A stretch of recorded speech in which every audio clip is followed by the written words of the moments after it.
కోణల్లో యేసు గురించి వినకుండా బతికిన వాళ్ళు. కానీ వాళ్ళకి మనిషి అన్నాక మనస్సాక్షి ఉంది. ఈ మనస్సాక్షి మనిషి హృదయంలో ఒక వేదం ఉంది. మానవ హృదయంలో ఒక భక్తి వేదాన్ని దేవుడు పెట్టాడు. అడవిలో ఉన్నాడు కానీ అబద్ధం అంటే ఏంటో తెలుసు. కాబట్టి వారు మనస్సాక్షిని బట్టి తీర్పులోకి వస్తారు. దేవదూతలు వారితో మాట్లాడతాయి.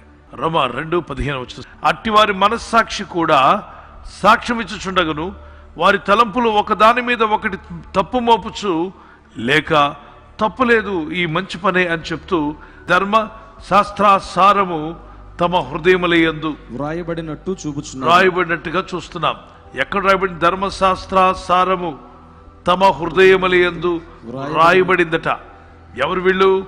అడవుల్లో, అరణ్యములో, కొండల్లో, కోనల్లో దేవుణ్ణి ఎరగని వారందరి హృదయంలో ధర్మశాస్త్రాసారము వారి హృదయంలో రాయబడి ఉన్నది. అందుకే ఎంతో కొంత నీతి, న్యాయం, ధర్మం